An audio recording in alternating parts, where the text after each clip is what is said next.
दोस्तों, हिंदू धर्म शास्त्रों में यह कहा गया है कि किसी भी व्रत के बाद कथा सुनना बहुत ही महत्वपूर्ण होता है और इससे कई लाभ मिलते हैं। बिना कथा सुने कोई भी व्रत पूरा नहीं माना जाता है। इसलिए सकट चौथ के दिन भी भक्तों को व्रत करने के बाद गणेश जी की कथा जरूर सुननी चाहिए। हर महीने में चतुर्थी तिथि 2 बार आती है। पहली चतुर्थी तिथि शुक्ल पक्ष में आती है और दूसरी चतुर्थी तिथि कृष्ण पक्ष में आती है। शुक्ल पक्ष की चतुर्थी तिथि को विनायक चतुर्थी के नाम से जाना जाता है और दूसरी ओर कृष्ण पक्ष की चतुर्थी तिथि को संकष्टी चतुर्थी कहा जाता है। माघ महीने के कृष्ण पक्ष में पड़ने वाली चतुर्थी तिथि बहुत ही अनुकूल मानी जाती है और इसे संकष्टी चतुर्थी या सकट चौथ के नाम से भी जाना जाता है। सकट चौथ के नाम से ही पता लगाया जा सकता है कि यह चौथ संकट हरने के लिए मनाया जाता है।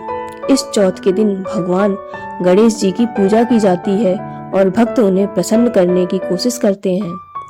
कहा जाता है कि जो महिलाएं अपनी संतान की सलामती, मंगल कामना और लंबी उम्र के लिए इस दिन निर्जला व्रत रखती हैं, भगवान गणेश जी उनकी सारी मनोकामनाएं पूरी करते हैं। इस दिन जो भक्त भगवान गणेश जी की श्रद्धा भाव के साथ पूजा अर्चना करता है, उसको मन वांछित फल मिलता है। हिंदू धर्म में सुनाए जाने वाले पौराणिक कथा के अनुसार यह कहा जाता है कि संकष्टी चतुर्थी के दिन भगवान गणेश जी के ऊपर बहुत बड़ा संकट आया था, जिसका निवारण चतुर्थी के दिन ही हुआ था। इसलिए इस चतुर्थी तिथि को सकट चौथ कहा जाता है। दरअसल हुआ यह था कि भगवान गणेश जी की माँ पार्वती स्नान करने के लिए जा रही थी।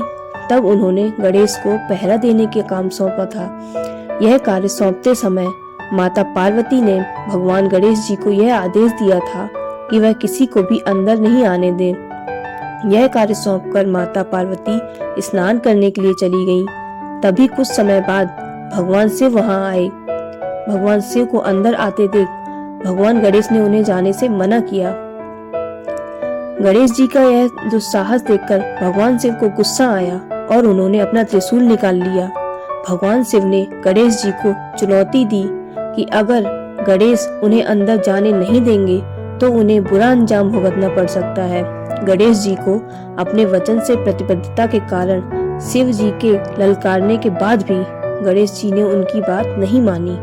यह देखकर शिव जी ने अपने त्रिशूल से गणेश जी का सिर धड़ से अलग कर दिया। तब माता पार्वती बाहर आई।